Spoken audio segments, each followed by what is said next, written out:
प्रेम से बोलिए श्री सीताराम भगवान की जय।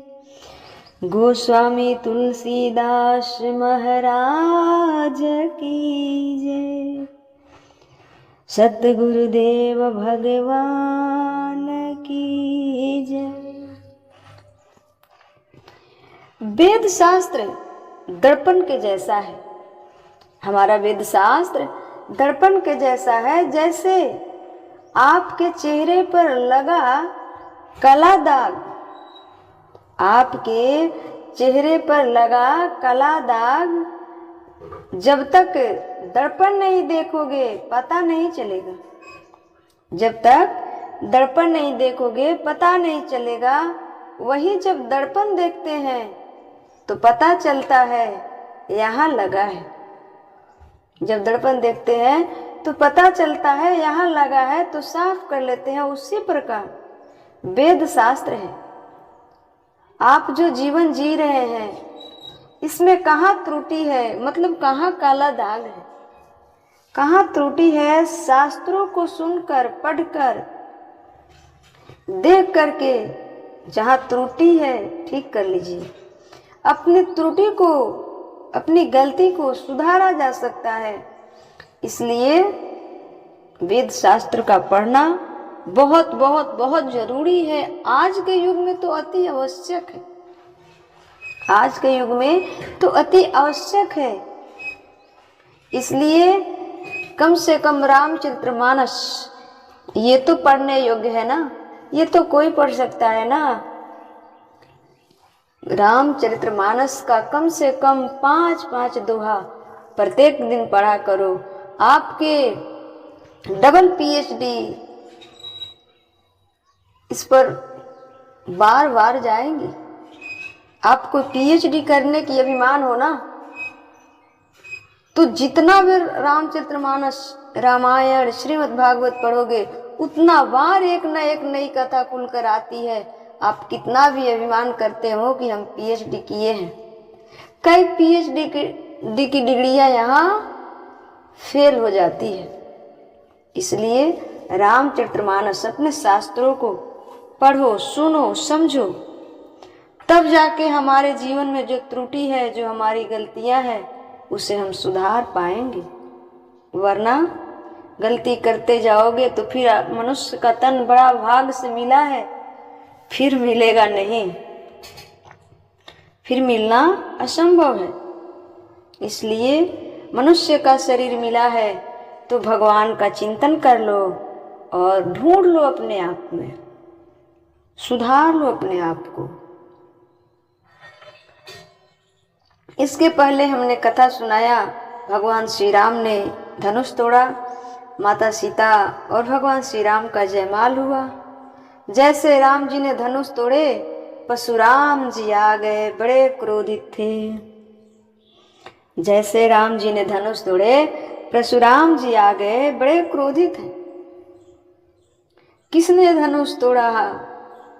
हमारे गुरु जी के धनुष है। ये परशुराम जी बहुत क्रोधित, बहुत बोले। लक्ष्मण जी ने मोर्चा संभाला है। लक्ष्मण जी ने मोर्चा संभाला है। कहा जाता है ना कि लोहा से लोहा कटता है, लोहा से लोहा कटता है। यदि कोई ज्यादा अपने आप को हो ना तो उसके योग्य आदमी मिलेगा, तब वो आदमी सुधरेगा। वैसे आप चाहोगे कि नालायक को लायक से सुधरा जाए तो नहीं सुधर सकता है। नालायक के साथ नालायक बनना पड़ेगा। माफ कीजिएगा, हम श्री परशुराम जी को नालायक नहीं, क्रोधित कर रहे हैं। वो तो बड़े क्रोधित हैं, बड़े क्रोधित होकर आए और बहुत बोले। लक्ष्मण जी ने मोर्चा संभाला। लक्ष्मण जी बोले, गुरु जी राम राम। परशुराम जी बोले, कौन हो तुम? परशुराम जी बोले, कौन हो तुम? दशरथ के पुत्र। तो धनुष किसने तोड़ा? धनुष किसने तोड़ा? राम जी बोले, नाथ शंभु धनु भंजन हारा, होई है को एक दास तुम्हारा, नाथ शंभु धनु भंजनहारा। हुई को एक दास तुम्हारा। को आपका दास होगा जिसने तोड़ा है। लक्ष्मण जी बोले, आपको क्या तकलीफ है? धनुष टूट गया तो बचपन में तो हमने कई धनुइया तोड़ा, तो किसी ने कुछ नहीं पूछा। परशुराम जी बोले, हमारे गुरु जी का धनुष है लक्ष्मण, हमारे गुरु जी का धनुष है। लक्ष्मण जी बोले कि हमसे दूसरा धनुष ले लो, हमसे दूसरा धनुष ले लो। परशुराम जी आग बबूला हो गए। क्या समझे कोई साधारण धनुष है? जानते नहीं हो हम कौन हैं? लक्ष्मण जी बोले, जानते हैं। लक्ष्मण जी बोले, जानते हैं, आप वही परशुराम जी हो, आप वही परशुराम जी हो ना जिसने अपनी माँ का गला काट दिया था। परशुराम बोले, हाँ वही हैं। बाद में जोड़ भी तो दिया था, भूल गए? परशुराम जी के पिता जमदग्नि जी की पत्नी पानी भरने गई थी नदी में, तो वहां पर कुछ अप्सराएं और गंधर्व नदी में क्रीड़ा कर रहे थे। तो परशुराम जी की माँ रेणुका देखने लग गई। विलम्ब हो गया 5 से 10 मिनट तक। तो जो जमदग्नि जी ने, परशुराम जी के जो पिताजी हैं, वो समझ गए कि मेरी पत्नी का मन किसी स्त्री पुरुष में लगा है।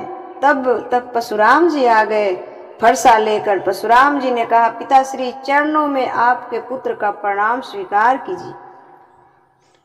परशुराम जी के पिताजी ने कहा, बेटा परशुराम जाओ, यदि तुम्हारी माँ किसी पुरुष की तरफ देख रही हो तो जाओ, उसका सर काट के ले आओ, उसका सर काट के ले आओ, यह पिता की आज्ञा है।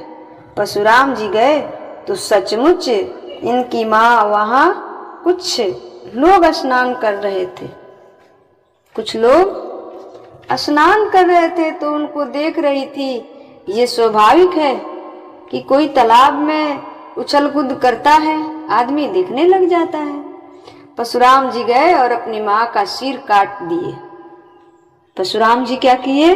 गए अपनी माँ के सिर काट दिए, फरसे से सिर काट कर ले आए, माँ को उठा कर भी लाए, पिता के चरणों में रख दिया। ये रही माँ, ये रहा माँ के सिर, ये रही माँ, ये रहा माँ का सिर। जमदग्नि जी बड़े प्रसन्न हुए, मतलब परशुराम जी के पिताजी बड़े प्रसन्न हुए। वाह, ऐसा आज्ञाकारी पुत्र तो पिता की हर बात मानता हो। बेटा मैं बड़ा प्रसन्न हूँ, बोलो तुम्हें क्या चाहिए? बेटा मैं बड़ा प्रसन्न हूँ, बोलो तुम्हें क्या चाहिए? तो परशुराम जी ने कहा, हमारी माँ को जीवित कर दो, हमारी माँ को जीवित कर दो, हम यही चाहते हैं। परशुराम जी के पितृभक्ति देखकर एक बार परशुराम जी के पिताजी गायत्री मंत्र पढ़कर जल छोड़ दिया पत्नी के ऊपर, तो जीवित हो गई थी, जीवित हो गई थी। मरे को जीवित करने का ताकत इस गायत्री मंत्र रखता है, इसलिए इसे हर क्षण नहीं किया जाता।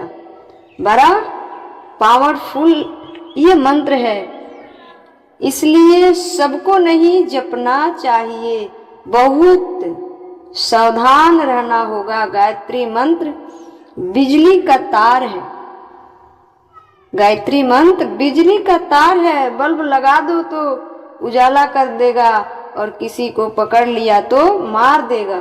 उसी प्रकार गायत्री मंत्र सिर्फ दिन में पढ़ा जाता है, रात में नहीं। बहुत सारे नियम है गायत्री मंत्र पढ़ने का, इसलिए